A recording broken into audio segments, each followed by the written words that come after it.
Welcome to the Way to the Truth Cast, and on the Way to the Truth Cast, we do news, nothing but the news, the truth, nothing but the truth. So help us God. And so we found, want you to come and watch with me. Tucker Carlson interviews Bethany Hamilton. I don't know if you remember the movie about the shark attack. It was a Christian movie. Dennis Quaid is her father, and the girl from Twister was her mother. I don't know her name. Helen Hunt. Helen Hunt played her mother, and so here is Tucker interviewing Bethany Hamilton.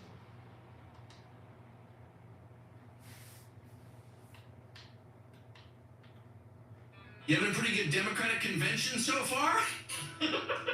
it's awful.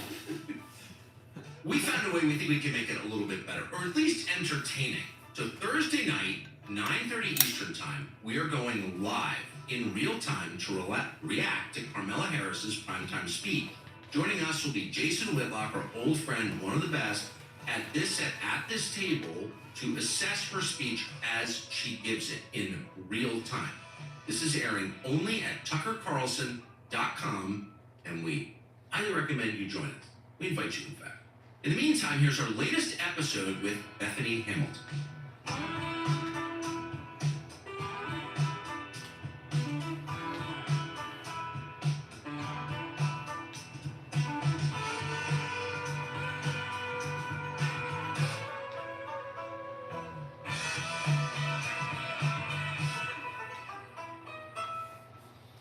How do you deal with fear?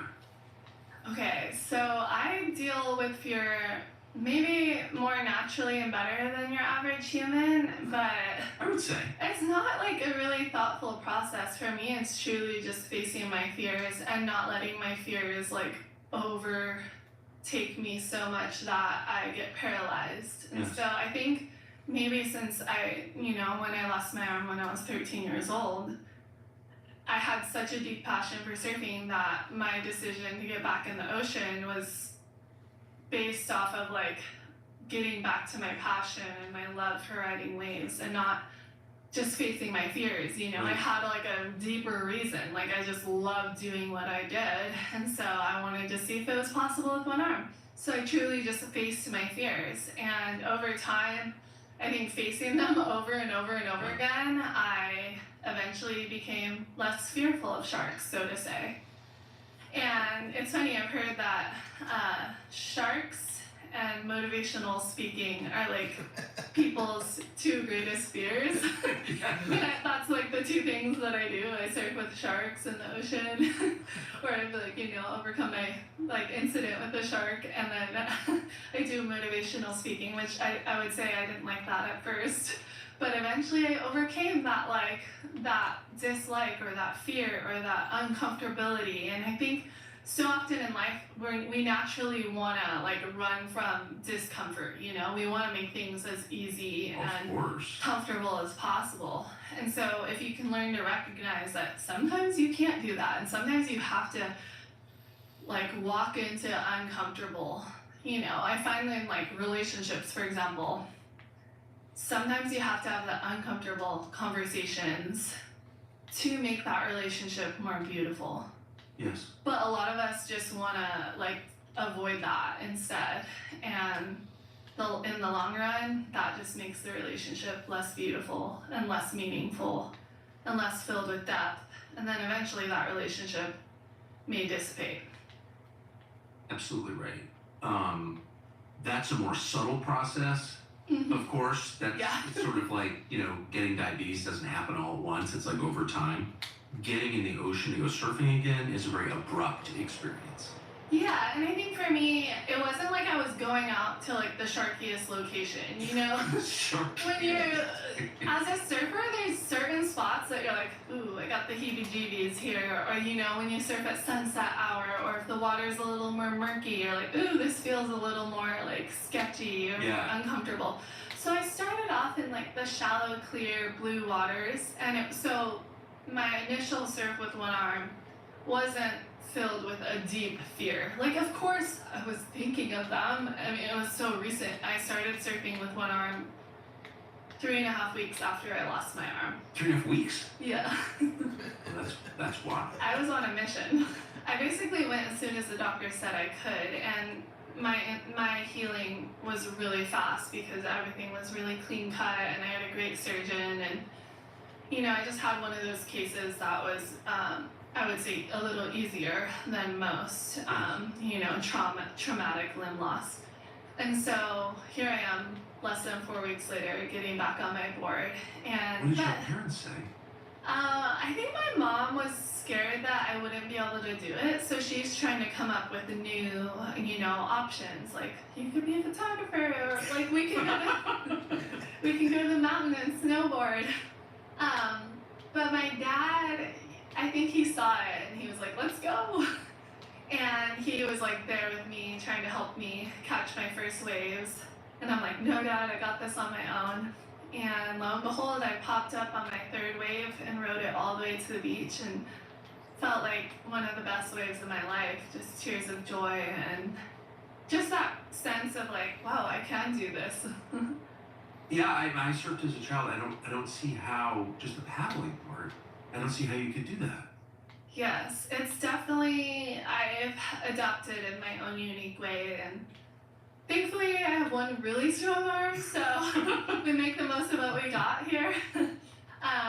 But yeah, my approach toward catching waves is different. Like, a lot of times people will take like 10, 15 strokes, whereas me, I'm trying to position as close to the takeoff as possible, Yes. so that I take 1 to 3 strokes to catch the wave. And so it's definitely different, but I make it work.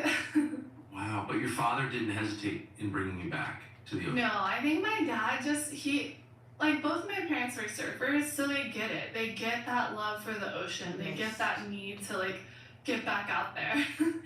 And yeah, you could be fearful of sharks. I think that's like one of the number one questions I get. It's like, why would you go back into the ocean?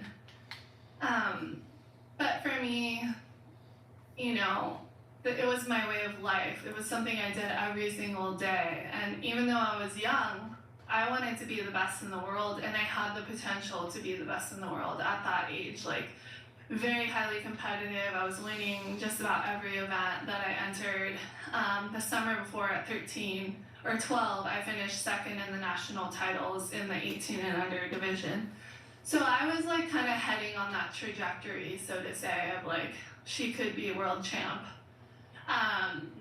And so on top of being competitive though, like, competition aside, I could care less about a jersey at the end of the day. Like, I just love being in the ocean. And now, fast forward, I'm a mom of 4, and I'm passing on my love to my children.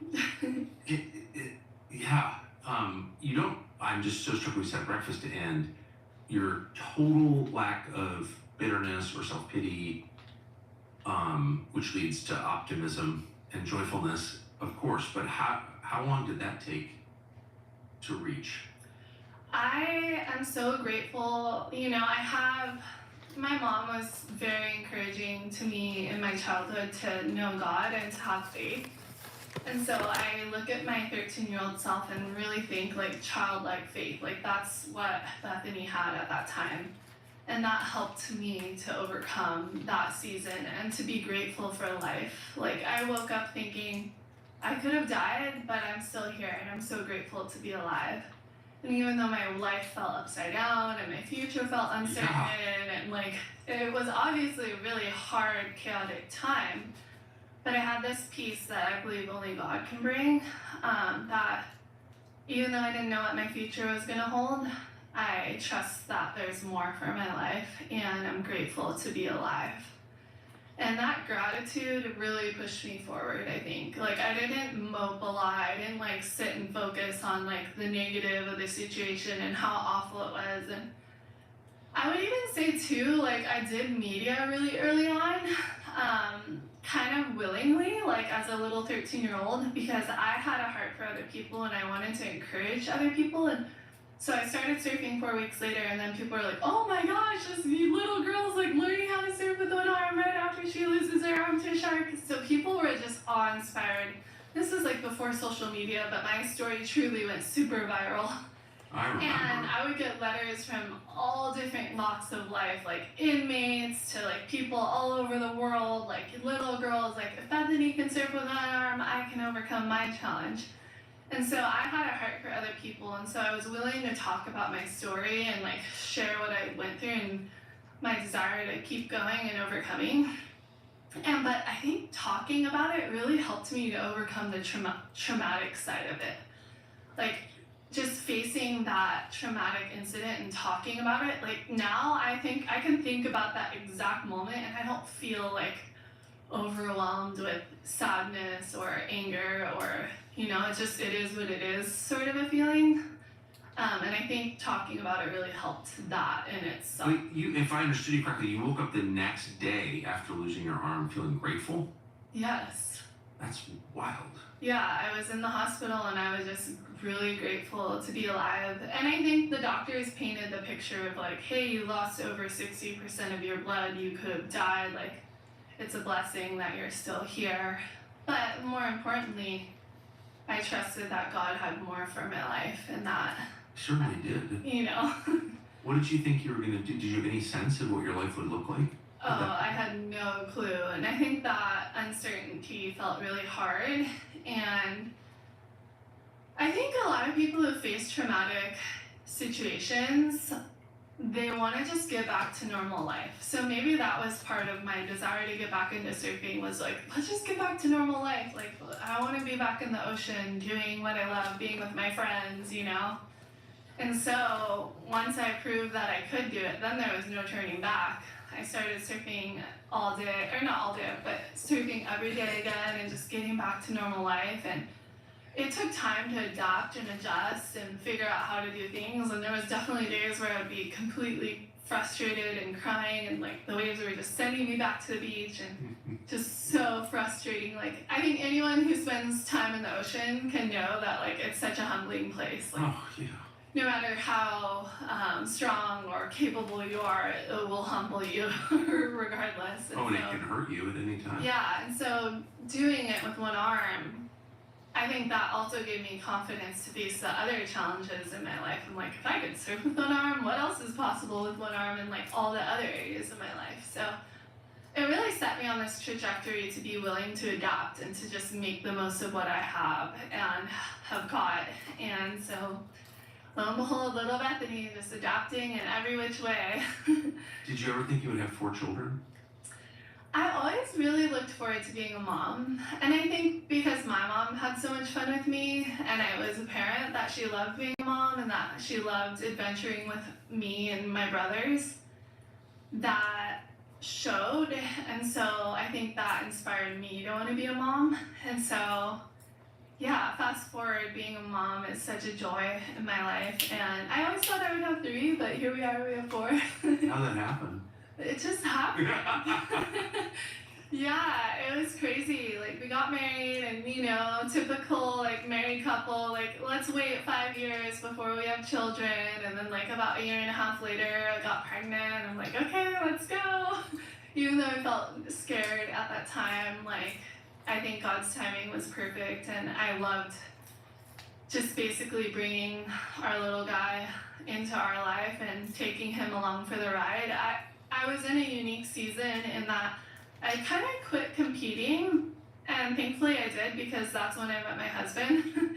And then we got married and he's like, hey, what else do you want to do in surf? Because it's not like that's something you can do forever. So let's just like do a little more surfing and you can like check off all your goals and your dreams in surf. So we started traveling and filming my documentary, Unstoppable. And then I get pregnant, I'm like, oh my gosh, like I felt like my world was flipped upside down. But I just ended up, we brought our little Tobias along for the ride with us, and I had some of my greatest success in surfing in that season after having my first child. And I've finished my documentary, and then And you brought him with you? yeah, so my 1-year-old had like more passport stamps than like your average human, and I remember this one flight was 13 hours across the world to the Maldives, and we did some shooting down there, and And then I'm like nursing him and about to paddle out for my heat in Fiji, competing, and we just made it work. Most young parents, well, I would include myself in this, find it really hard to travel with little kids. Oh my gosh, like having babies on an airplane is not easy. And so, but we kind of just figured out how to make it work. And I think because we immersed into that early on, you get your little tricks on the road, and you just become more adaptable, I think. I think routine's so good for children, but we definitely had a lot of routine disrupt, and we just had to create our own routine on the road. And yeah, it was really a lot of fun. I look back on that season, and I mean, my season hasn't changed that much. We still travel quite a bit with all of our four littles. Well, I've noticed that. They're all here. You're on Yes. the other side of the world from where you live, and you brought all of your children, and they're young. Your little one's 1? Yep, my little one's 1, and then I got a 3-year-old, 6-year-old, and 9-year-old. It's interesting that you do that. Did you decide that you were just going to stay a unit wherever you went? Yes, I think we realized that we were just still traveling a lot, and we actually were trying to create a business that would be sustainable within Hawaii, and we actually ran into some business trouble, so we had to reconfigure how we did everything, and it just ended up being that traveling for work. I do a lot of motivational speaking, which I absolutely love doing that. I love being able to be an encouragement and inspire people, but obviously traveling with a family of 6 is not ideal. Yeah. But the last thing I want to do is leave them home. I would have inner angst, and I just wouldn't. I know that it wouldn't work for me. I would lose my mind, and I know that my greatest God-given role is to be a mother, and if I'm neglecting that role, I won't be able to live at peace. And so just bringing them along is the way we're doing it right now, and it's working, and they're just blossoming as humans. It's really fun to see them growing in their own ways, and just being along for the ride. I mean, they must get closer to each other. Oh yeah. Yesterday was rough. We were all super jet lagged. We had done a red eye, and I'm at one point, I'm go outside, don't come back in until you're ready to be at peace. So, there's rough moments, but for the most part, they get along really well. I love that. And you travel with your husband everywhere. Yes, so we're just family unit. My husband and I teamwork everything, so he's kind of behind the scenes making things happen, and then I'm showing up and doing a lot of what we do. And so yeah, it's really a unique life, and I love doing it though with my husband, and it's just we're the ultimate team, and then the littles are our little minions along for the ride.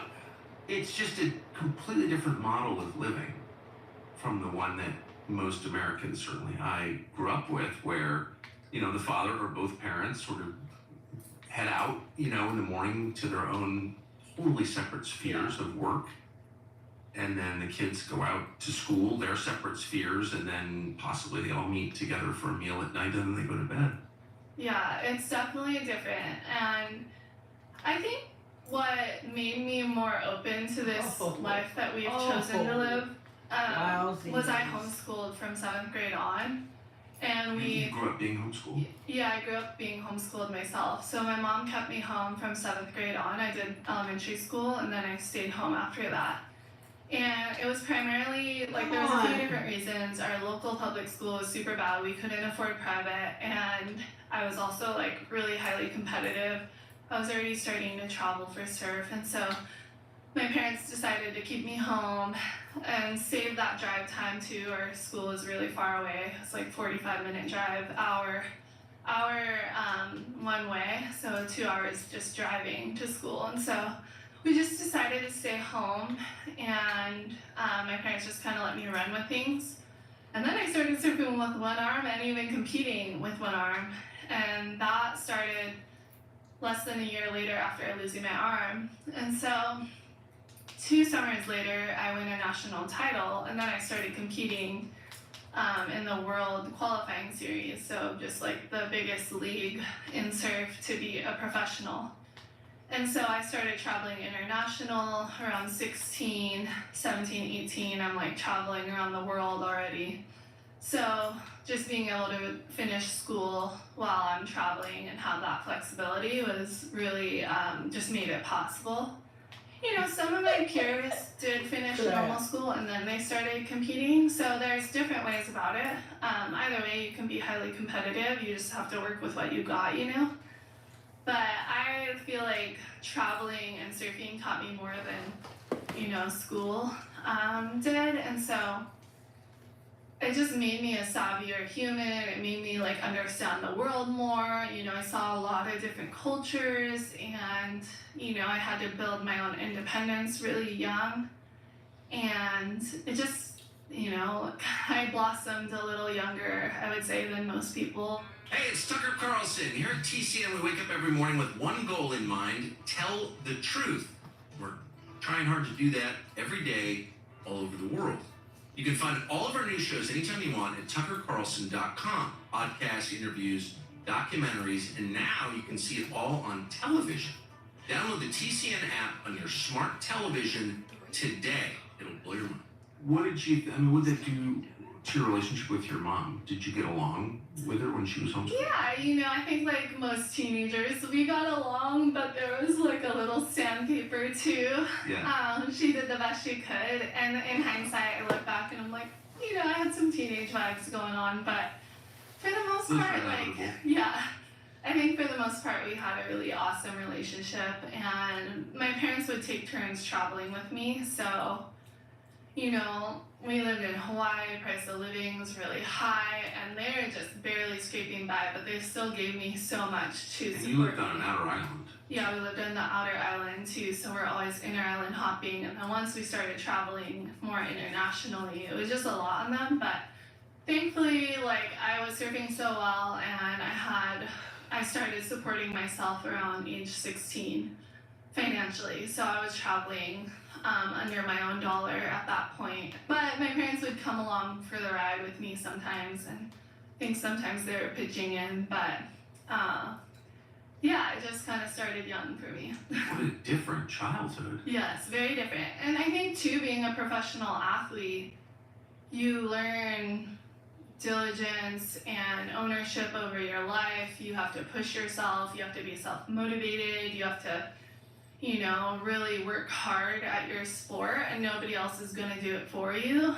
And so I learned that really young, and that has served me in so many different ways throughout my life. Are you going to homeschool your children? Yeah, so we're in the early stage of homeschooling, and it's a beast. Is it? I think it is, but I also think we make it more of a beast than we need to be. And Can you just, I think a lot of people, well, certainly my age, whose kids are grown, you know, sort of think, well, probably should have done that. Didn't even really think about it, should have done it. But now with, you know, the sort of obvious evil going on in government schools and private schools, I think a lot of people would like to homeschool. I mean, But how hard is it? What is it? Exactly? The rate of homeschool has grown by like millions and millions of more Americans homeschooling, and so what's really cool is there is a lot of resources and tools and information to make it more possible. And I think a lot of people get overwhelmed at the thought of homeschool because you think of traditional school, which is 7 hours a day, but a lot of that time is wasted time that isn't actually learning or educating. And so taking the model and changing it to be less than 2 hours a day, and chances are they're learning more than they would in a school day. Plus they're... Wait, less than 2 hours a day? Yes. Yeah, you don't need a whole lot of time to accomplish a lot of your educating in each day. And so... Really? Why are we sending... We waste a lot of time in public schools. I mean, that's a big question, right? Yeah, it is. You know, I think it's primarily the financial system. You bring it back to the financial system, and it is a lot harder to survive on one income. now, fast forward in this day and age, it's a, you know, my parents made it work in that my mom was working, and so there was a little pass back and forth, or I would go stay with my friend if my mom was working a night shift. And so I just remember, What did she like, do? she just worked the restaurant industry. Both my parents were in the restaurant industry. So they were very, like, simple life, like, not a high income, just barely getting by. But they did show that you can homeschool on a lower income Yes. and still do a whole lot. And so I think seeing them work hard was really inspiring for me, because I just saw them dedicate a lot to me, but also work really hard. And I think a lot of people are overwhelmed at the thought of homeschool because, you know, parenting in itself is pretty hard. Yeah, it is. But I wonder why it's become so hard for us. Like, for me, I've had to unpack a lot of, like, my habits, or, you know, things that I'm not necessarily proud of. Like, you know, I had a season where I was really, like, short-tempered, and, like, I had to work through some health things to get on to the other side of that and, like, support myself to better mother my children. And I look back on that season and I hate that version of myself. Like, I'm unforgiving of her, but I'm like, why was I How like, bad was she? I was just like really like, you know, I think women tend to be more emotional, and And they're hard on themselves. That's the yeah, thing. and I look back Yeah, on for that sure. season and I realized that it was more than just being a woman. Like, I wasn't being supported nutritionally, like my sleep was really bad, and like there's a few other things going on where it was like just high stress, and I was very like easily angered, and I had to really like work on my nutrition and my lifestyle habits. Like, I stopped watching TV at night. Like, sometimes, you know, I want to just like wind down, and I stopped doing that, and I would just focus on getting to bed sooner, making sure I'm eating enough in the day, getting enough protein and carbs throughout the day, and just making some health shifts that really like changed who I was. Like, I'm way more patient now. I'm way more like, I can hold the needs of my children and their emotions, because children are more like, they're not as emotionally stable, and I really think that we help them stabilize by how we are. Yes. You know, and a lot of people are just struggling to remain calm when their child's having a full-blown tantrum. It's like the parent is having a tantrum with the child, Yes. but we need to do the opposite. We need to like hold steady while they're having their tantrum and like help them work through that. And so, yeah, mothering's She's taught me a losing lot her breath, but and she's has doing challenged me in ways that no other role in life has challenged me. But I'm so grateful for that, because it's sharpened me. It's made me, you know, really have to dig deeper and like work through my issues and work through my challenges that were some of them were probably learned too. Like, my parents are amazing, but I still like had some learned habits that weren't great that I needed to like unlearn and like reform, and currently still working through some of them. But, you know, for the most part, I can look back on this season that wasn't so good, and I'm so grateful that I was willing to adapt and challenge myself and look for help and educate myself and dive into health and like be an advocate for myself, because at the end of the day, nobody else was going to do that for me. And fast forward even to like the influence I have on my household, and like helping my husband to be healthy and helping him to take ownership in that area as like the leader of our household. And now I'm like, just the alignment that we have as a family, as a married couple, like continually working through the different little challenges along the way. We're a unit, and as him and I as the like leaders, we're leading our children. And I think that, you know, we look through some of the challenges we've had along the way, and our children are watching this, and we're literally their role models, and we're shaping this next generation. And so there's a lot of weight that comes with that, and I feel like society has let go of that in a sense of like, we're going to school and we're going to sports and we're just trying to get by. That's And exactly. there's lack of intentionality in the household. And so I think I have a heart to not only work with teenagers, specifically in America, and help them to think through their future better, but now, like, seeing the influence that, the family has in society, it's so important. And so going back to like the foundation of the family, husband and wife, and what does that relationship look like, and how can you work through your challenges together and overcome together so that you grow closer together as you go through life rather than growing apart. And just seeing the way society is now, and like the attack on the family and the attack on young people and their gender, so to say, and like the way social media has a role in society, there's a lot that's not good and that we have to like think through and be intentional about. And so, yeah. You said there's a lack of intentional behavior, intentionality in the household. What do you mean? I feel like kind of like what I would want to word it is, maybe it's just a passiveness, like we're just kind of being passive about things and we're letting things happen versus like choosing how we see things happen in the household. We're just being passive and letting our children grow up, letting them see and learn whatever they can learn out in society. Children are given iPads and iPhones super young, and they're instantly being like told a lot of different compelling things that aren't necessarily filled with truth.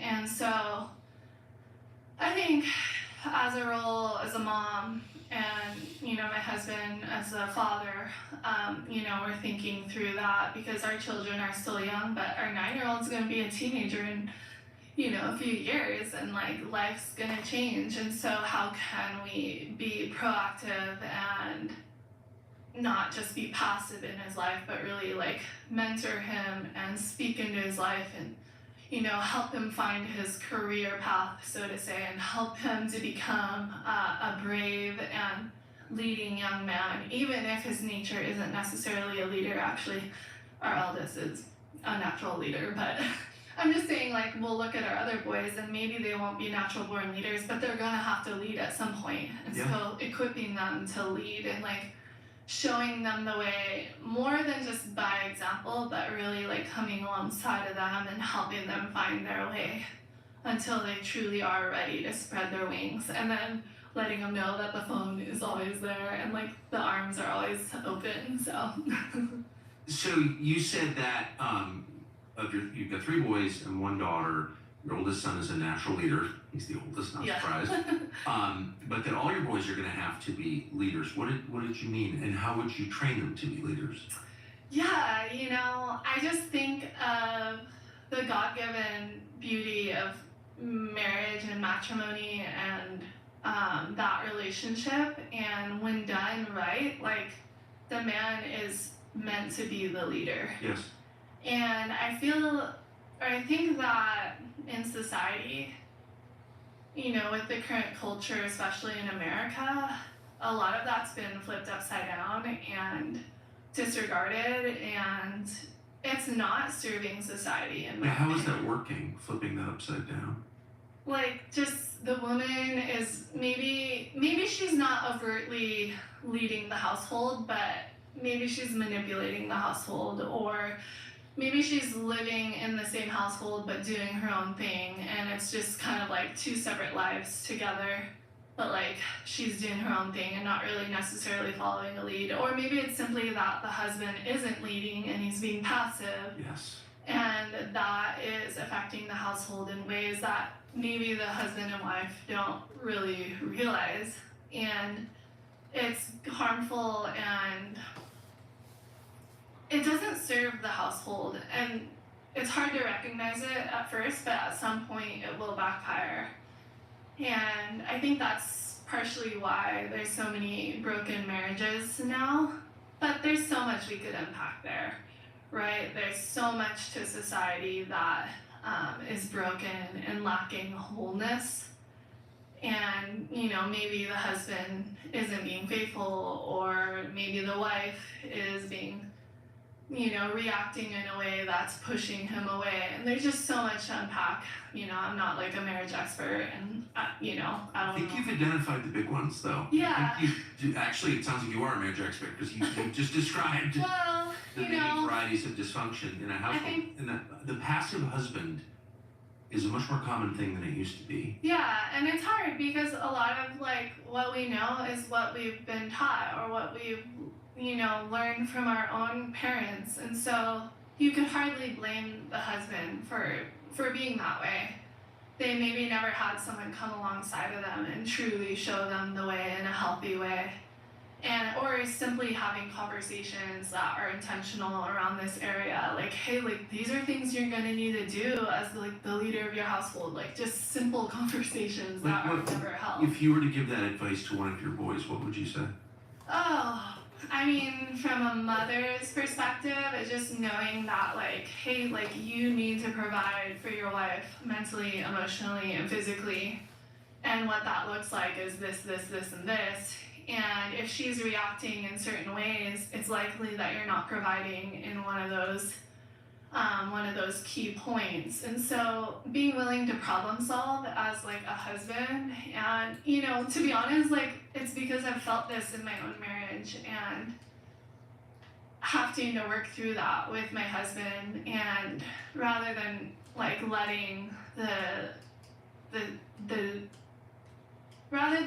like the darkness tear us apart and pull us apart, like our faith has grown us closer. We've had to work through some of our issues, yes. And just seeing him grow as the leader of our household has been really beautiful, and I'm just so grateful. But I felt like the before and after. So are you saying maybe make it more general? So yeah, I definitely make it more general. But you know what you're talking about. Yeah. Do you think that a woman should explicitly encourage her husband to be a better leader? I think, yes, for sure we should be encouraging. Like, that is, our role is to be encouraging and cheer on and support and, be supportive. But also to allow that to happen. And sometimes you have to let go of things but I also, like, there's a lot of conversation that comes with that, and like talking about it and working through it. And it's hard because this is such like a deep issue, but it's the core issue. Yeah, and if a husband and wife can't get along, then how does society continue? Actually? No, for sure. And that's why I talked, like when I opened up this little can of worms, I was like talking about it from the perspective of like society. Why is there so much brokenness in society? Yes. We've lost our problem solving abilities, and instead of like having those deep, meaningful conversations that are essential over time, not having those conversations, then they just break apart. Okay, so let's be specific. You've got 4 kids. I have 4 kids, so I know what it's like to have 9 through 1, and what it really is just kind of chaotic. There's a lot going on, a lot of people with immediate needs that must be met, a lot of filth that must be cleaned, et cetera, a lot of noise. Hard to have conversations with your spouse under those circumstances we are living in. So how do you have a conversation like that's that heavy and that important when you've got all these other demands? Yeah, it's super hard, and that's why I always bring up my health journey. It's not like I went super deep in on that, but realizing that I needed the energy throughout the whole day, not half of the day, the whole day until I make it to my bed at bedtime. Yeah. I need the energy to serve my family well. And so I'm very passionate about health because I recognize that like the common meme is like, but first coffee. But first, like, I need some me time to like survive this chaos. But we're really not as resilient as we should be because our health isn't being supported in the way that it needs to be the best mother, to be the best wife, to be the best daughter in life. And so first supporting yourself so that you can overcome the hardship that comes your way. And so for me, like, I'm not watching Netflix or TV or anything at bedtime. I'm going to bed or I'm having a conversation with my husband. So it's like the relationship and my health first before any entertainment. And trying Did you feel like, just to pause on this for a second, because I think it's a big thing, particularly for busy people with little kids. It's like, all right, the second they go to bed, I'm just going to zone out of my own world Yeah. with Netflix or whatever. Why is that bad? Well, you know, Why did you stop doing it? I stopped because I felt like I needed to stop for my own like survival. survival.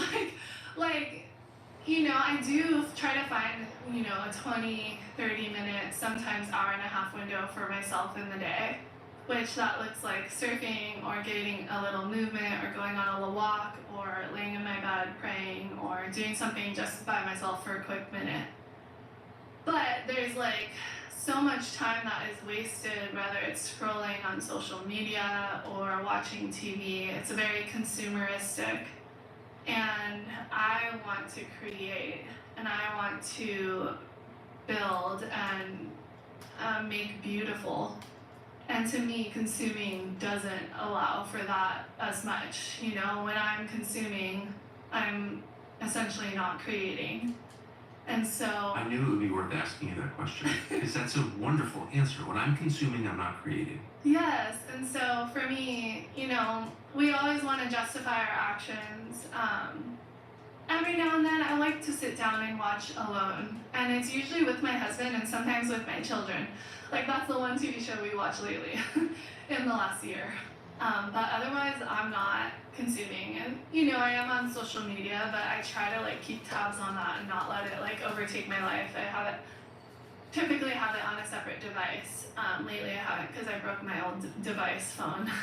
But I had to move it off my main phone device because I was like needed to control that time, so to say, spent like not randomly scrolling when I didn't necessarily want to. You know, kind of putting It's like a some tick or a boundaries reflex. there. Cause yeah, it became like a easy reflex to like kill time and space. And so I moved it to a separate device, and that was a game changer for me. I know not everyone can just have a separate extra device, but if you can, and if it is stealing that much of your time, then maybe it's worth investing that extra little chunk if you aren't willing to give it up. But yeah, anyway. So it sounds like you're, when you said households are not intentional in the way that they make decisions, live.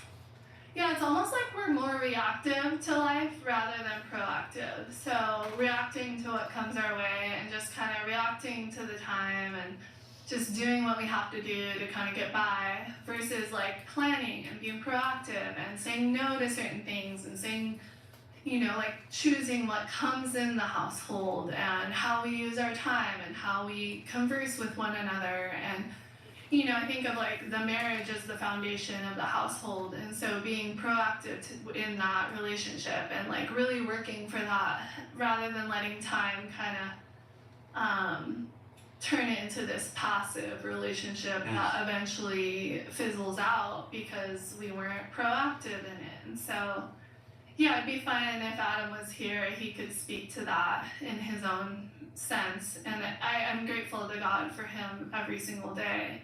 And we've had our own journey of like growing and learning and becoming more proactive and like working through our challenges. One thing I'm struck by is you keep coming back to time, how you spend time. And when you said that homeschooling can be done, a child can be educated to at least the standard of a public school in 2 hours. Mm-hmm. And then you said, but for That's most true. parents, just like send your kids to school, take them to sports.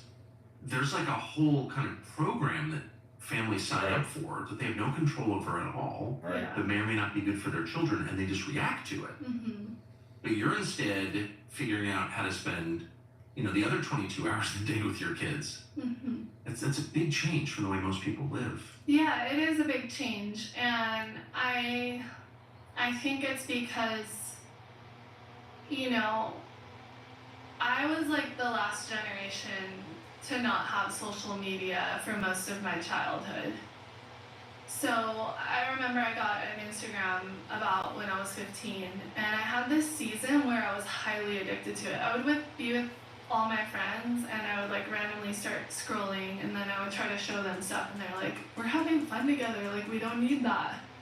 And so I was this last generation to like, I grew up diving into the ocean and swimming with turtles and going surfing and playing kick the can in the yard and filming little movies on a camcorder that were like gory, and we'd put ketchup on my left arm, and like we were truly children, like filming horror movies in our backyard because it was hilarious and funny, and like just being really creative. And now I look at this generation, and you'll be driving and you'll see kids on the side of the road hunched over looking at devices, waiting for their school bus, like not full of life, like not full of joy and beauty and passion and creativity, but rather being sent into this society realm that is just passive. It's being entertained, it's being consumeristic,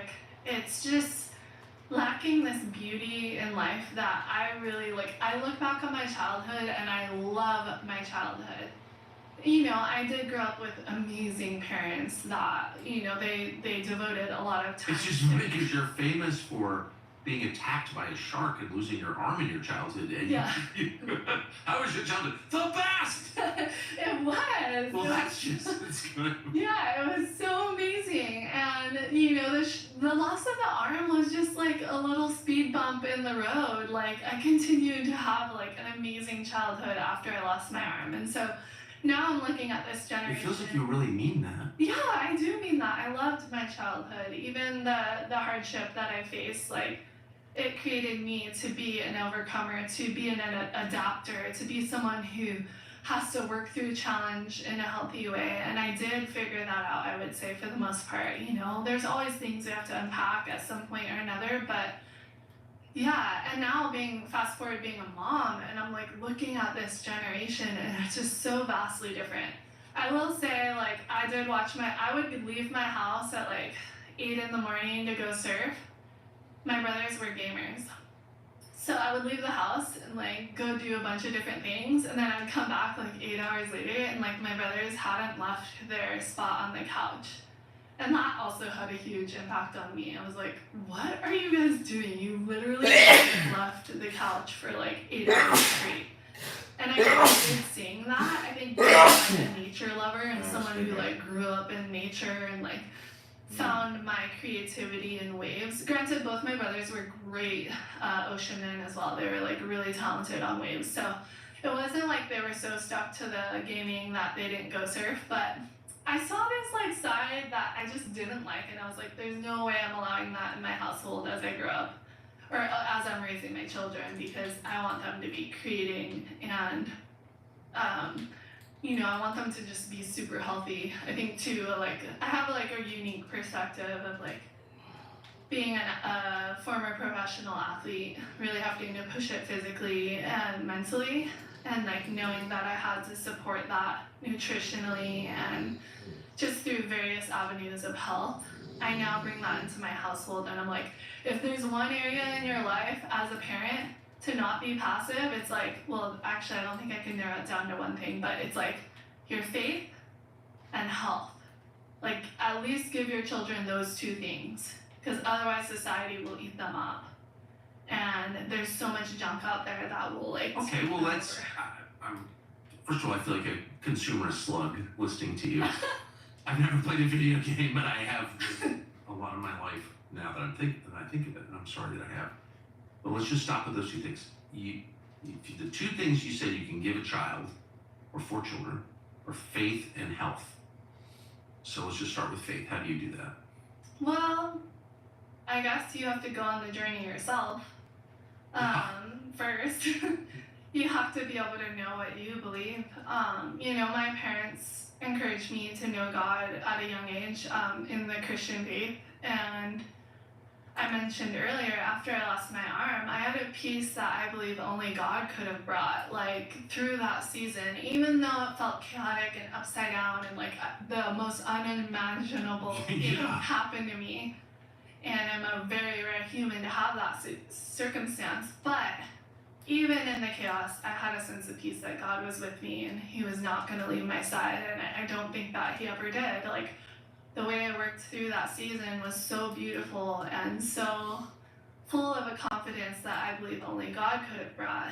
And I'm thankful that, my mom and dad weren't perfect, but they were there for me. And my mom would read the Psalms and Proverbs in particular because it's very inviting. I like the Proverbs because it unpacks the wisdom of God. Like, there's 31 Proverbs. Y'all could read one Proverbs a day, and it would be less than 5 minutes of your day. Could you take 5 minutes of your day to, read God's Word?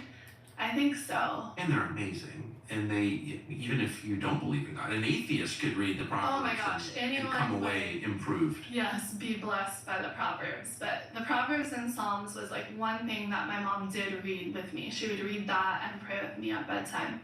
And that was such a blessing, and I think that's helped sprout my own faith, my own childlike faith that eventually grew into its own as I grew into an adult.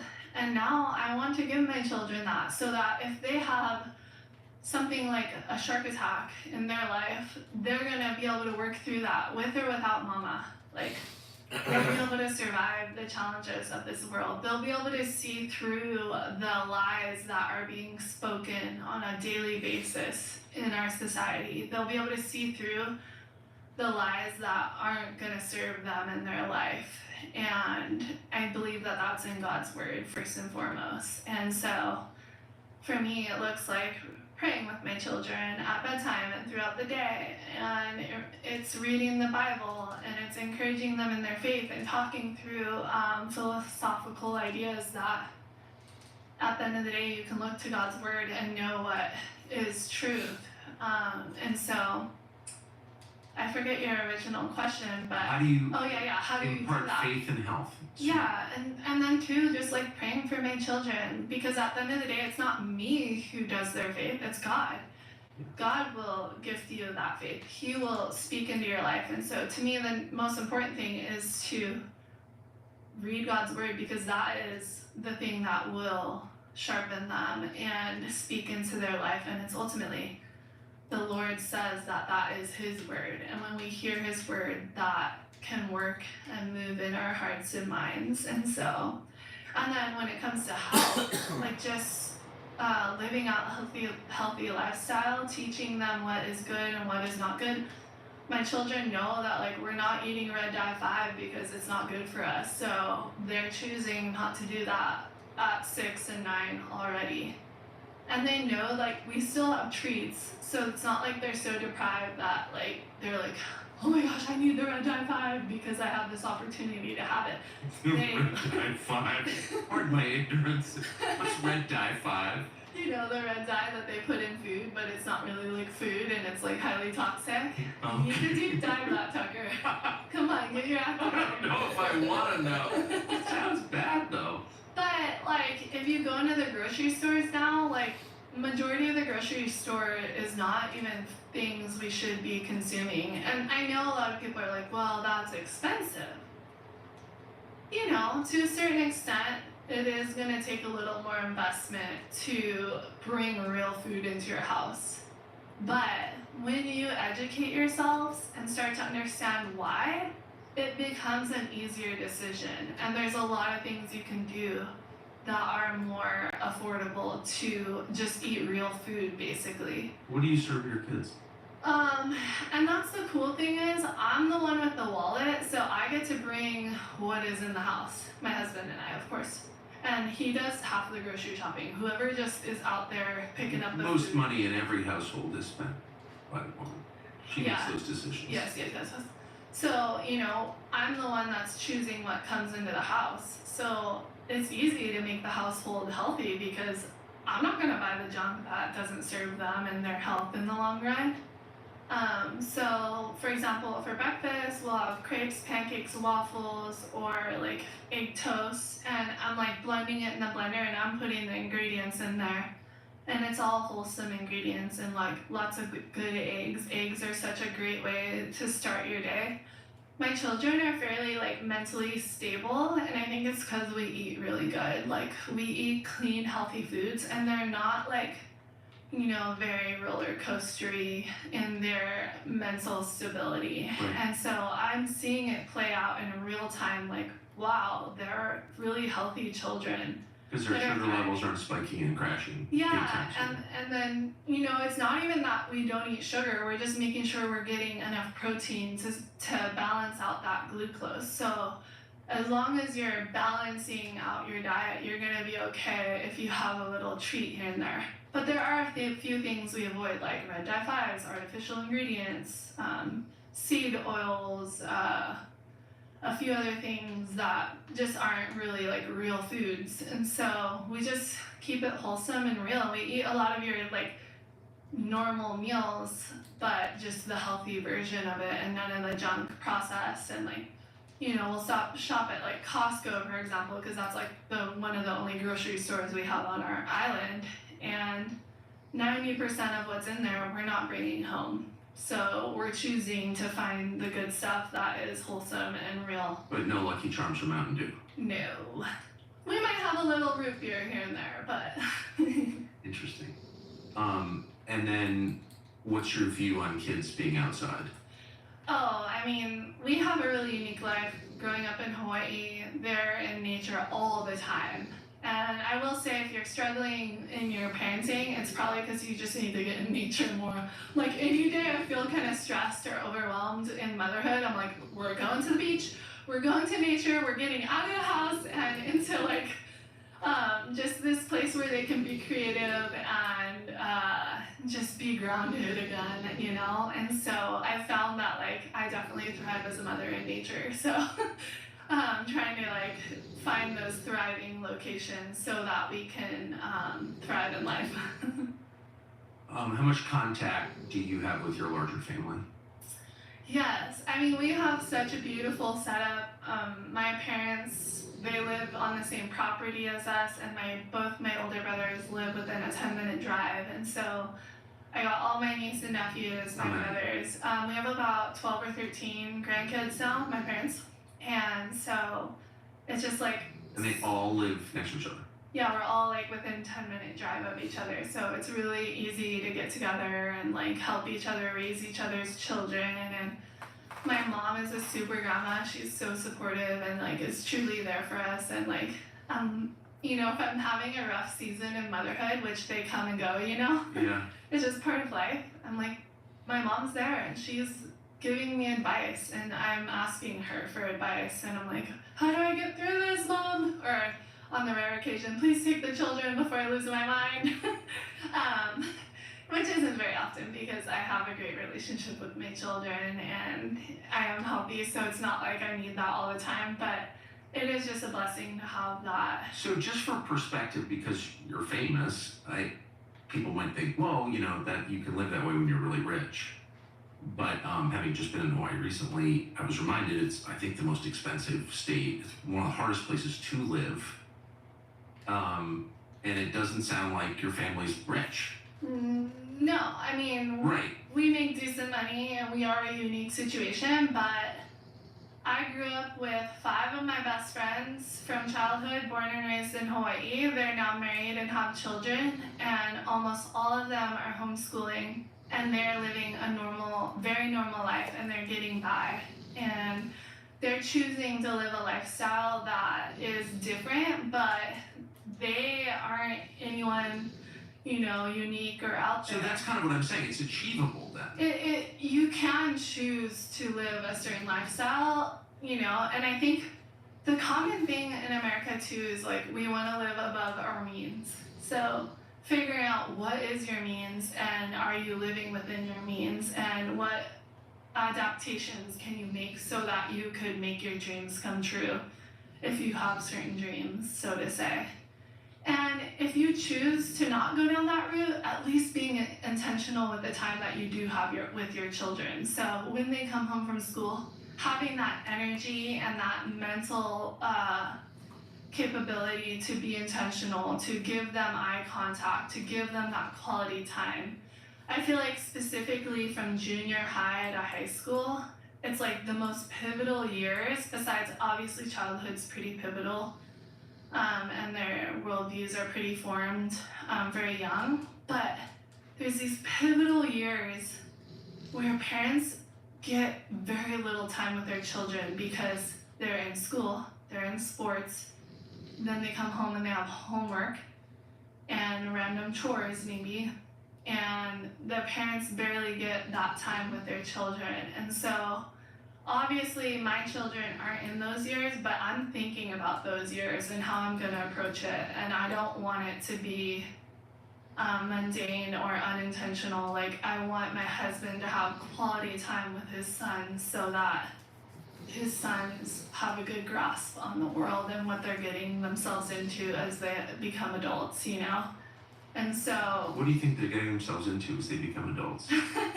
No, really. I mean, Yeah. you've got 3 boys, and yeah, I mean, there's a lot out there, but I hope that they'll, like, you know, find a wife pretty young and be good leaders of their household. And I want to encourage them and like help them find their way so that they can afford to be a husband and a provider. So working with them to like figure out what their talents are and like what sort of work they could do to survive, and not just survive but thrive. And to say no to the temptations of the world, and to respect women, and to, you know, choose a life that is honorable and just, and not just go with the flow of like what society is currently at. And I think as a male in particular, there's a lot of temptation around women and pornography, and none of that really serves society. It's become so normalized. You know, you look, you know, I grew up in Hawaii, and like, it's the most uncovered area of the world. Like, people are literally walking around in close to nothing on a regular basis. But I feel like now young men in particular, it's like there's social media, and it's just, there's so many dark holes they can get caught up in.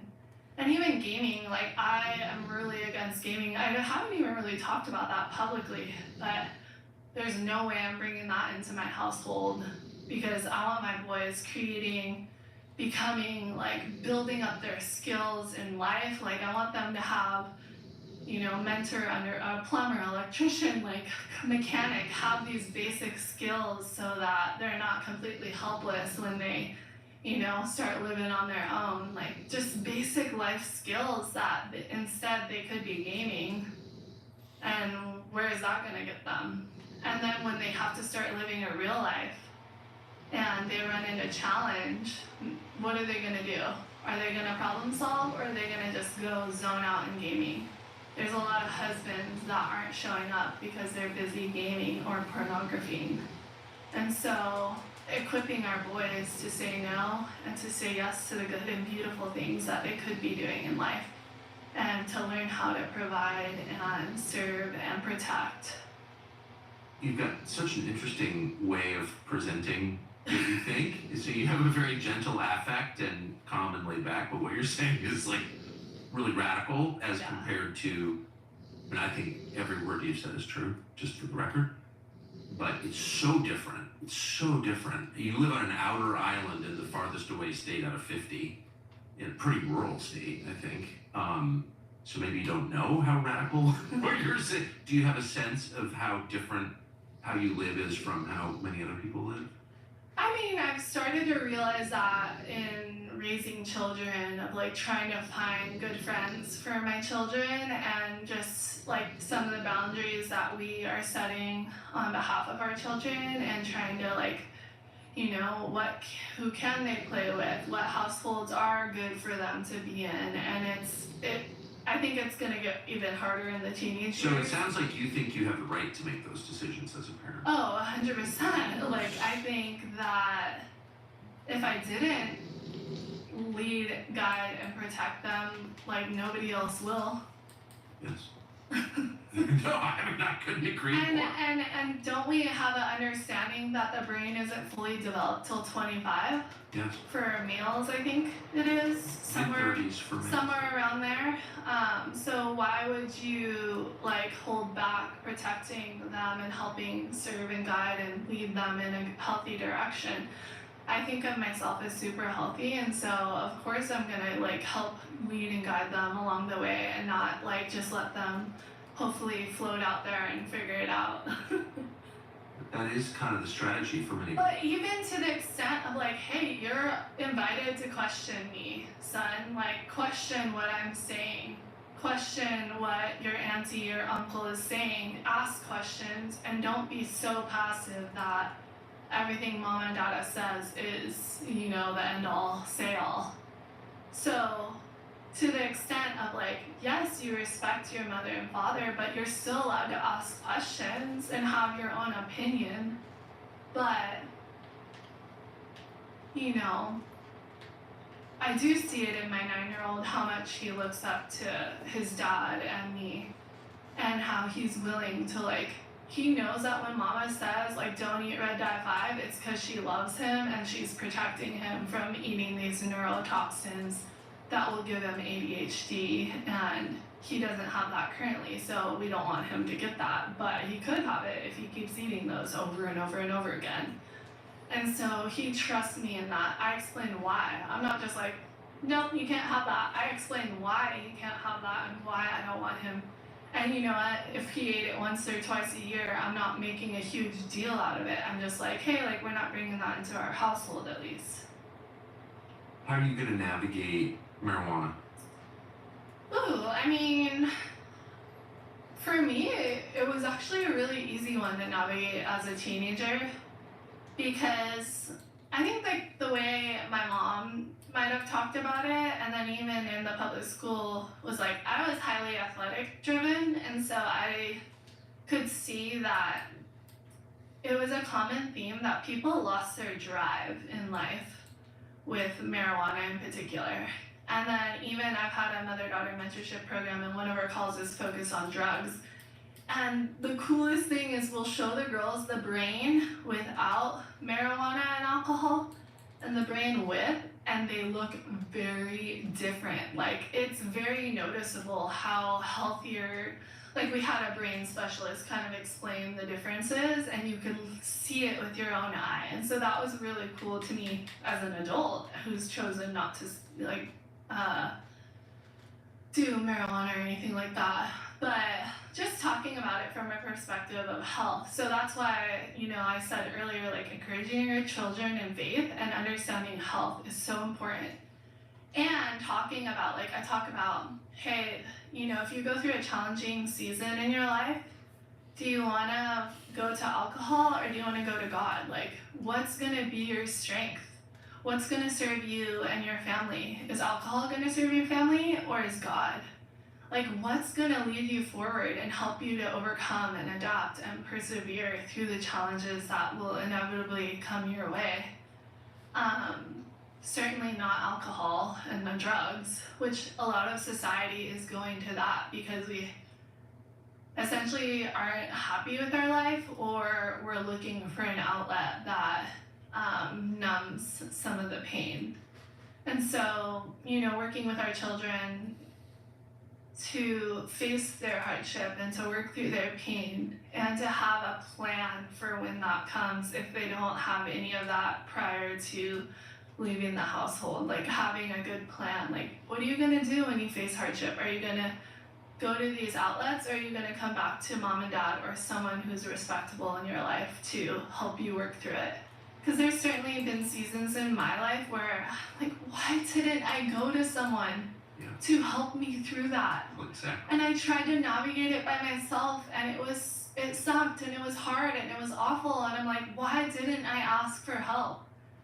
And I was just like, that's not what I want for my children. I want them to go and ask someone for help, whether it's me or not. Like that's okay, but I hope it's me. And if it's not me, like they're gonna have a few other people in their life that I'm gonna be like, this would be a great person. If you don't, for some reason, don't feel comfortable talking to me, go to this person and like have them spend time with that person in their late teen years, so that they have a relationship that's, you know, encouraging.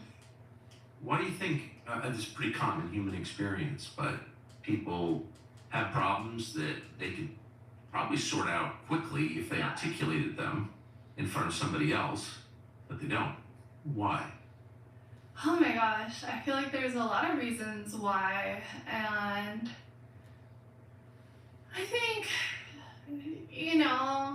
that's why earlier in our conversation I talked about working through some of my issues in motherhood, is because, I think sometimes we get closed in life, or we aren't open to teaching or wisdom, or, respecting our elders.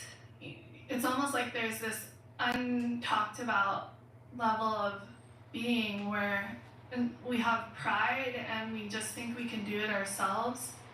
And I feel like that's almost growing even more now with social media, because they're like, oh, I can just Google what to do. Yeah. Rather than ask someone respectable in your life, like, hey, like, do you think this is a good life decision? Like, should I go down this route? So for me, I don't know, I'm kind of going about this answer in a long way, but I'm now asking 3 different people for advice if I have something that feels overwhelming or challenging. I'm going to the 3 different people and trying to see if it will align for them, if their advice to me will align, or, like, just having someone respectable to speak into my life over challenging subjects that feel like I need help in this area. So you're approaching your own life with humility. You're acknowledging I guess you so. don't know every answer to every question. Yeah, and if it feels like something really hard, just not being afraid to ask for help. And maybe there's this level of like that distancing in junior high and high school, where like you're almost like separating from your parents too early. Yes. And then you go off to college and adult life, and you're like, well, I don't really have that relationship with my mom and dad, so I'm not going to ask them for help. Or we didn't work through some of our issues as in that relationship through the high school years. And so there's not that level of like, you can come to me, like, I'm here for you, and I'll like accept you no matter what the challenge is. And so trying to keep that relationship open and just communicative, so that when the real challenges come, there is an openness, and like they'll be willing to ask for help. And obviously there's different characters, and I can see already, like, trying to raise the different characters in my children. I'm like, they're very different, and it's gonna require like some problem solving or adaptability to their different personality and character. And so yeah, genetics is real. Yeah. Yeah, kids are different. So you said you have a mentorship program where you're dealing with young people who are not your children. Yeah. What do you notice about them?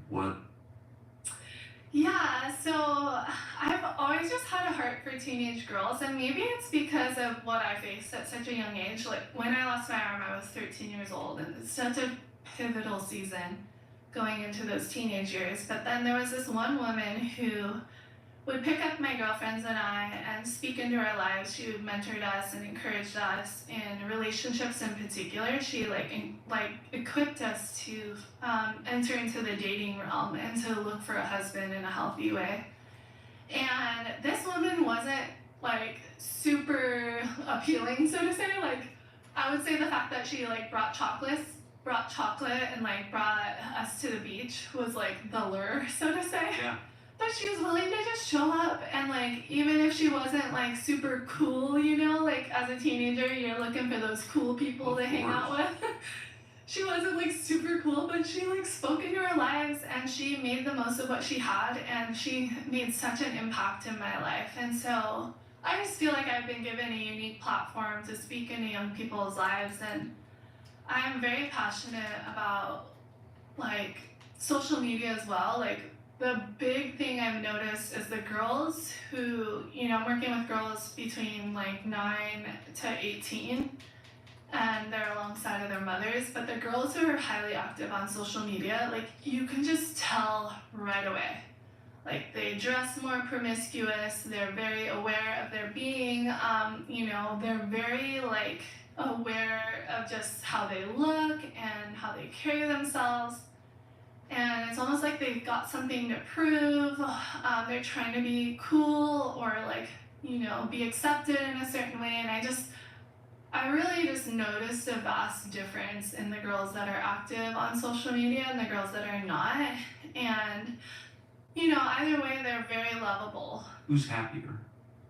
Definitely the girls that are not active on social media Oh, it's that have less obvious. issues. Yes, they have a lot less issues, and yeah, it's definitely really interesting. And there have been extreme cases where we've had some girls who are really struggling in their life, and their mom's like, we've already done everything. We've done counseling, we've done like drugs to try to like calm them down or like help them not be depressed, and it's just not working. And so they're coming into this program like, let's just like try it, you never know. And I think there's just something about the community element and like talking about the truth and the challenges of the world. So we're talking about all these different topics: dating, drugs, conflict resolution, faith, all the different topics that I'm like naturally passionate about, and even like health and stuff, and like just trying to equip the girls. But at the end of the day, like the young girls might be really excited to see Bethany like as their mentor, but the goal is not me, it's their mom.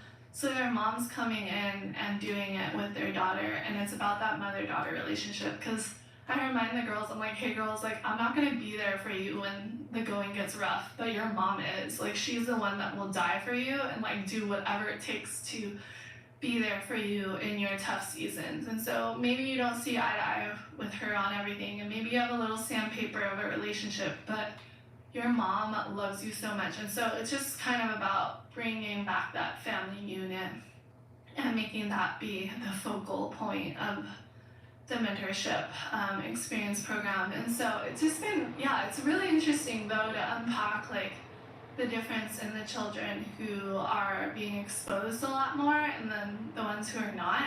And to me it feels a little devastating because I'm like, oh, I had such a good childhood, like you girls should be like adventuring in nature and filming like cute little like funny movies on a little camcorder, and instead we got like TikTok dancing and like just like endless media scrolling and TV watching. And I don't want to be so negative because I know there's beautiful moments in everyone's lives, but I just feel like there's so much more to be had when we're creating and being artistic and letting our strengths and talents be used, and pursuing like the good and beautiful things in life, and having like really open like loving relationships and quality time. And one thing I'm working with my children is like teaching them, like I try to look in their eyes. Like I've met a lot of people and it's like we almost are losing eye contact, like something as simple as that, like trying to look people in the eye. And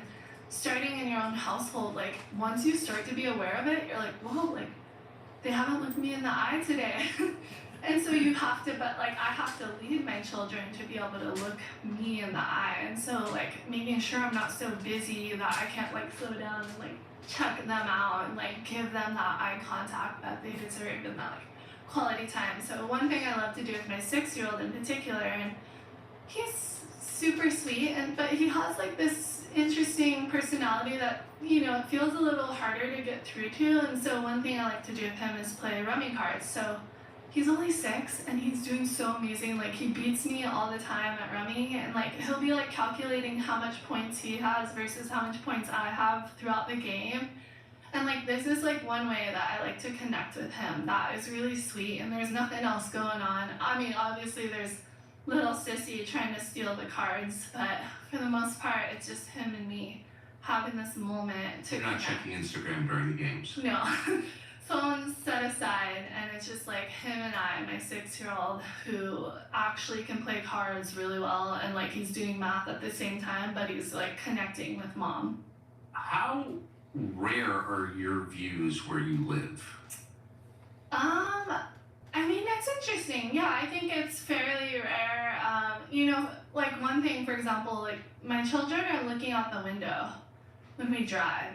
So that's becoming more and more rare. Like children don't stare out the window. They don't have that moment to be bored. I'm like, I grew up staring out the window and looking at the clouds, like, and like looking for dead animals on the side of the road, like this is like the life I had. I'm like, you boys can do the same. I'm not giving them my phone to entertain them while we drive, even if they're being a little fussy or whiny. Like it's just not an option. Like I don't allow that.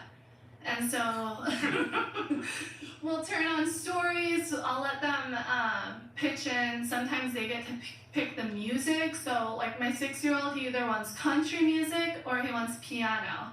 That's his top 2 choices. And so I'll give them ownership sometimes, like, or take turns with, sometimes we're listening to mama music, sometimes we're listening to baby music if the baby is fussing, and then sometimes we're listening to like classical piano or a story on the podcast, audiobook. And so that's an example of like, yeah, we're using technology, but we're not like giving our phones to like shush our children, so to say. And it's interesting because it doesn't really ever cross my mind to need to like quiet my children with a device, like, because we just have things established and they're already, you know, doing their own. How do you handle long flights? Oh, we let them watch movies on long airplane rides and they're stoked and they're like getting their movie time. But then like it makes them look forward to traveling, and I feel okay with that because it's like we're not consuming all the time, and it's not like the 20th movie they've watched this week. Your neighbor, so you said you had 5 friends from childhood who all kind of wound up living like you. Yeah, I mean, yeah, very similar, but we're all kind of scattered throughout the island. Sometimes we'll meet up at the beach, but we don't see each other as much as we'd like. But do you stick out in your community? I think I do. But also, I would say a lot of people in Hawaii are spending, like, we live to live. We don't work to live. Like, we're all going to the beach as soon as we're not working. Everyone's, like, checking the surf forecast and scheduling their life around the surf forecast. I mean, if they can. Sometimes, like, you gotta work when you gotta work. But I feel like people in Hawaii, and my friend actually brought this up the other day, like, we very much so live to live. And we're going to like enjoy the sunset a lot and like, you know, get out in nature because it's so easy to access out there. But there's also I've seen like people live in beautiful places and never go outside. Yeah, true. That's probably true. Yeah. So I don't know. I try not to like pay attention too much to what everyone else is doing. But you're not considered like a freak, or people are nice to you at the grocery store. Yeah, I know. Like it's very like low key. I mean, I would say Hawaii has a lot of pocket of like, you know, people living outside of the box. But how is Christianity viewed?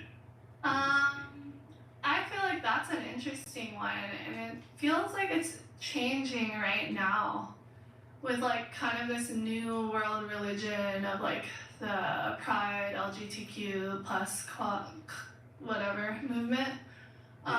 You said the acronym wrong, and I'm glad. Yeah. So, but I feel like there's like this new service of a new religion, and it's almost like anti-religion. So it doesn't matter what your religion is; it's like against all the religions, so to say, unless the religion tends to be a little more like relaxed, so to say. It's definitely anti-Christian, and I think because it feels attacked by Christianity, because there's moral ground in Christianity, like the Bible says thou shalt not lie, but then it has all the other 10 commandments, and when you look at someone's life who maybe lives more in that fashion, they bring a lot less pain into the world. You know, when you're lying, killing, stealing, like that's not good for the world. Yeah. And so like there's so much beauty within it, but people are rejecting it because there's a few of the things like you should be faithful. Before you're even married, you should be faithful. And like society does not want to be faithful. And so that is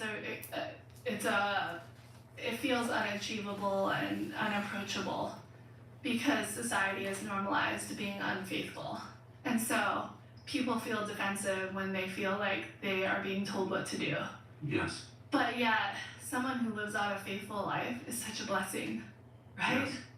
They, like, you know, when you meet a married couple who've been married 50 years, you're like, that is incredible, like, that's so beautiful. And they've been faithful, and they've chosen to love and serve whoever they committed their life to, their spouse. And that is such a blessing in society. And it's likely that their children are more stable and healthy in society. And so I I just get so stoked on that. Like, I'm like, when I meet the couple that's been married 50 years, I'm like, give me advice. Tell me, like, what should I do? Like, how can I achieve what you've achieved, you know? And what do they say? I mean, the answers are very different, but I'm just always willing to, like, ask them for advice. Yes. I can't think of any big ones, right? I can't think of any Well, if you could give standouts. advice, you haven't been married 50 years, but you have a successful marriage. We're at 11 years, and I would say the biggest thing in our relationship is truly the grace of God and looking to God to be the author and finisher of our faith, to understand that, like, His grace is sufficient for me. And when I understand that, then I know His grace is sufficient for my husband. And if God is sufficient for my husband, then that then leads me to be gracious on my husband, and vice versa, him on me. And that is the foundation of a healthy marriage. And no matter what you're going to go through and, like, how hard the seasons may be, you're going to be able to work through it, because your foundation is not in yourself and your ability to be the perfect husband or wife, but your foundation is in the ability to trust in God, or not even the ability, but to allow God to work through your life. Yes. And so that would be my number one advice. Well, that's great advice. So you said that you see the rise of a global religion. Are you ever confronted by people who believe in that religion? Yeah, I mean, And how do you respond? yeah, it's interesting because I've just been trying to unpack it so I can better understand it, and it's being promoted under the lens of being loving, right? Right. To be loving towards all those people, but to everyone around you, regardless of their views. And so it's almost disregarding having an opinion or a worldview or, you know, a belief system. It's like disregarding having any kind of, like, moral foundation, and that you have to love and be accepting of whatever they want to do, regardless of how destructive it may be. And so, you know, to me, like, I think faithfulness is essential for a healthy society. And yet people don't want to embrace that. They want to be free, so to say, and, like, do whatever they want with whoever they want at any point in time in their life. And what they don't understand is that that is painful in the long run. To not have a relationship that is stable and faithful and Enduring. committed and enduring, that is hard and that is painful. And yet society just wants to promote that as if it's a good, like, it's, you know, do whatever makes you happy in the moment. And so the way I view it is, like, to be unfaithful is not good. It's not healthy for a strong society. It doesn't lead for, you know, confident children when their parents are, you know, breaking apart. And, you know, maybe you've already hit that point in life where you've split from your partner, it became unbearable, it was painful. And I wouldn't go so far as to say, like, God's grace is not sufficient for you. Like, His grace can be sufficient for you no matter how awful things may be. And He can work in your children's lives. So I'm not, like, saying, you know, but I just think that if society can strive to be faithful, like, that alone could flip society on its head to be more beautiful and more just full of life and passion and purpose. And, you know, I think most of society, when they see a married couple who are in good relations with one another 50 years later, like, everyone's celebrating, like, everyone's cheering that on and, like, in awe of that, because it is hard, and it is hard to make it that long, I think. And it's already seen to be, you know, you look at the divorce rates, so to say, and it's super hard out there, and people aren't making it very far. Yeah, I think that's probably harder than sticking together. long run. Yes, totally. So tell me about Brave Books. So I feel like the last few years has been crazy, starting with 2020. Like, I would say I was pretty passive when it came to like the worldviews, so to say. Like, I had my worldviews and I had things I wanted to live out in my own life, but I wasn't like hyper aware of like what's going on in society. And then when like Right. I can't overstate. I've been to where you live, so I know how far away yeah. you live. Yeah, and so then 2020, 2021 hit, and like all this craziness started happening, and like you can kind of start to see through like what is actually going on here, because I don't think it's as simple as a virus being, you Oh, know. you don't. Just emerge from a wet market organically and. No. Yeah. So then, you know, I just started to realize like who I partner with and where I put my money matters. And as a professional athlete, like you're given all kinds of deals that, you know, could make you money, you know? Yeah. But they're not necessarily like good things, you No. know? Like, for example, I've had a professional career in surfing and I never took a deal with an energy drink because I just don't believe in those. And that was an area where I drew the line because I didn't think it was healthy, and it's not something I want to promote to anyone, let alone children who look up to me. What if it was Mountain Dew Berry Blast? No Mountain Dew Berry Blast. Okay, just what I'm trying to find your red lines. Yeah. You know, I do drink coffee, so I might have promoted a little coffee drink here and there. Yeah, I love coffee.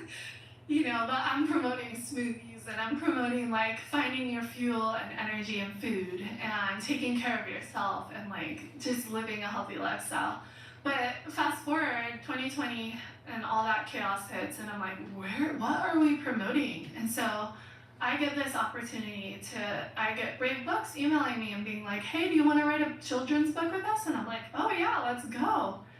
But this company is standing against a lot of the societal norms, and they're trying to build the family. They're trying to build up children to have solid identities, to say no to the lies of the world, to be aware of like the challenges that they're gonna face as they grow about life. And now I'm reading them to my children. I'm like, this is the raddest book ever to be able to read my children to sleep. And when you say something, for people not from Hawaii, when you say something's the raddest book ever, that's good. Good, epics, Yeah. solid. So, like, for example, one of my favorite Brave books, besides my own, I mean, like, I like my book, but I'm just not like that. But it's about this little boy who has to save his sister, and he has to, like, go on this crazy journey to find this ice flower, and if he drips the little ice flower on her lips, she'll survive the pokey that she stepped on that's gonna poison her. And so he's having to like basically become a man and like save his little sister. And it's like the sweetest little story. And now my 3-year-old's like, I'm gonna go find an ice flower for my baby sister. And it's like, it's computing in his head, like the life that he should live is to save the young woman in his life and to protect her and to, you know, face his fears on her behalf. And he goes on this like gnarly journey and he's crying at one point, and it's just this rad little book. I think it was called The Son of Truth. No, it wasn't The Son of Truth, but that's another one that's really good too. But anyway, I'm like, my agent's like, hey, are you sure you want to partner with this company? Because once all the big corporational sort of companies see you partnering with Brave Books, they're not likely going to want to partner with you as much anymore. And I'm like, oh my gosh. It felt like I was like walking off a cliff, and I think I kind of did walk off some sort of cliff, but like it felt like a good one. A good cliff. Yeah, and then like, so I partnered with Brave Books. I wrote my book, Surfing Past Fear. It's a really sweet story inspiring children to overcome their fears. And then about 9 months later, the World Surf League starts allowing males to compete in the female division, and I'm the only one walking off that cliff saying no, like this is not okay, and we're not about to allow males to compete I'm not about to have males competing against me willingly. And that was a whole nother just step of faith in that someone's got to say no. And nobody else did?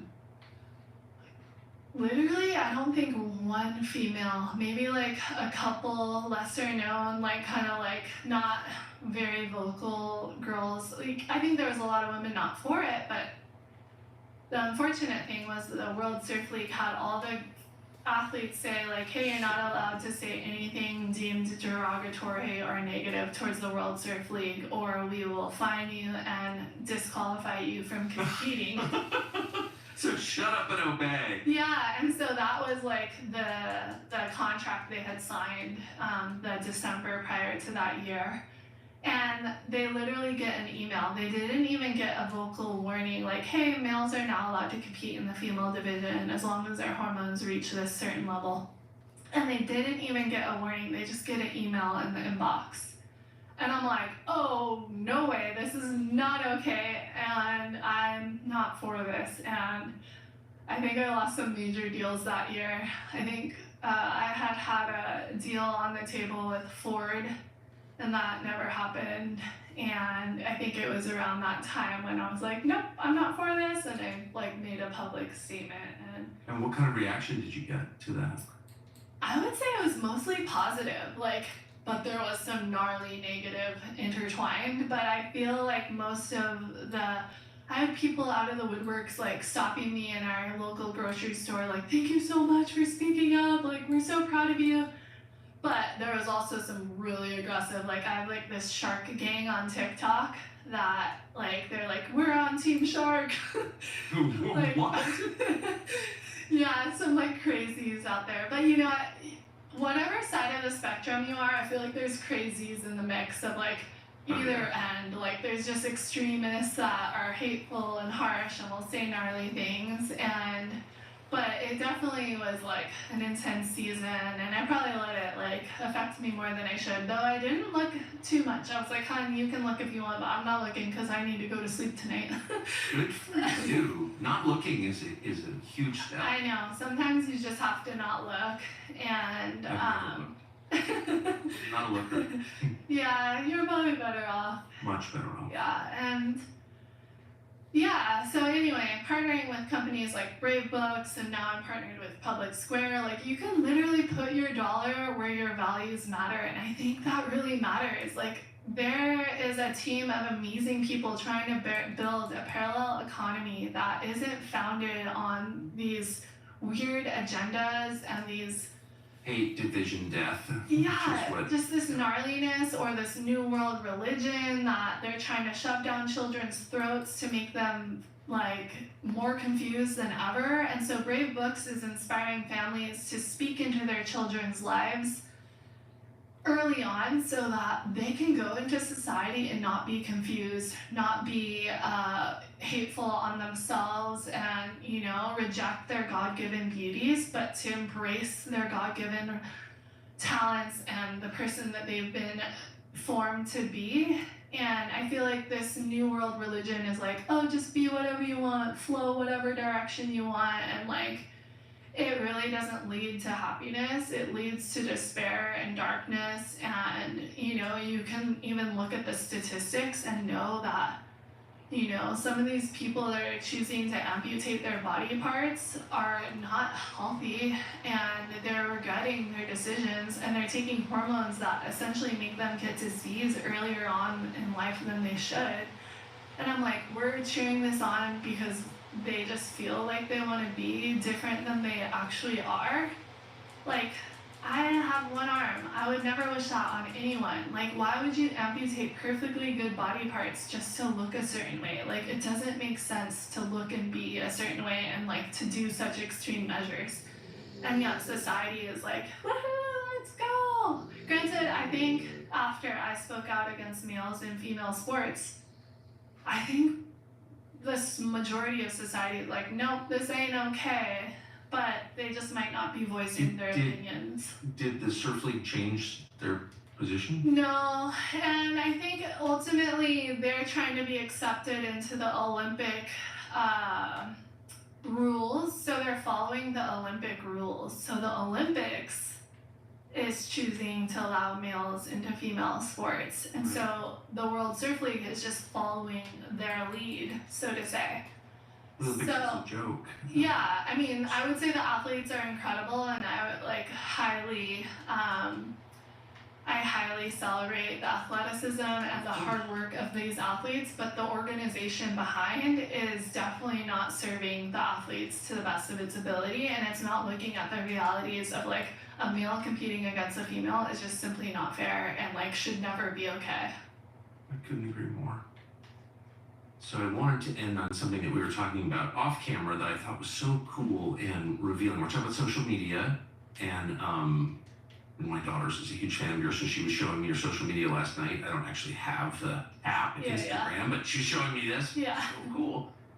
And she was saying, this woman has the most beautiful children I've ever seen. So we were talking about social media this morning, and you were saying what you just said on camera, which is that you really notice its effects on young women. But you've chosen to put your own children in some of your pictures and videos for a very specific reason that I want you to explain, because I thought it was just wonderful. Yeah, I mean, I've gone back and forth on like, do I share my family life on social media or not? And I just, from my perspective, like, I want to inspire the next generation to embrace and look forward to motherhood.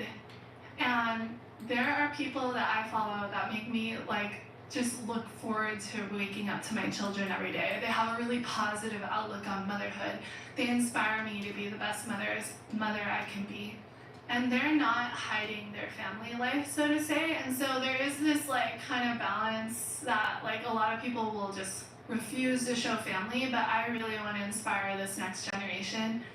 And I think like so many people have gotten so many messages of like, your family's so beautiful, like I want to be a mom someday, and like that to me is like so encouraging. And I just want people to know that motherhood is blessing, and to be a mom is one of the greatest roles in life. And I feel like there's a big movement that is against that right now. And it's, you know, there's a lot of memeing around, oh, I just can't wait to go to bed, can't wait to like silence the children, like just kind of like frustrations over like motherhood. And I want to just encourage women to know that motherhood's such a blessing, and that children are, you know, like that is the high of my day. I go to bed, and even if I had an amazing day aside from them, like they are my highlight. They are the thing that I'm thinking about when I go to bed, and I'm like, oh my gosh.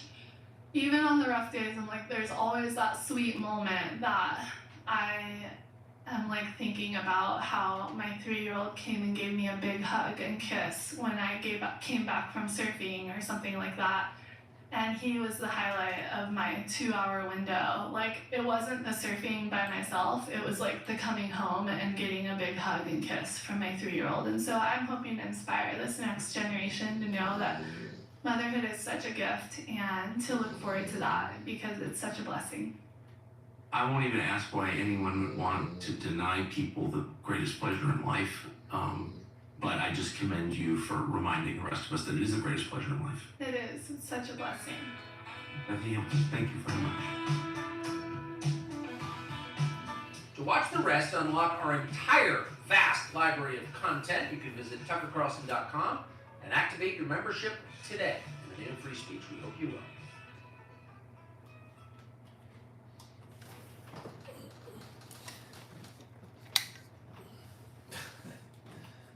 All right. Well, that concludes our watching of Tucker Carlson interview with Hamilton, and I'll probably post this on the Way to a Great Marriage cast as well, because it had a lot of talk about marriage, and so I encourage you to check that out as well. So with that, we'll say good night.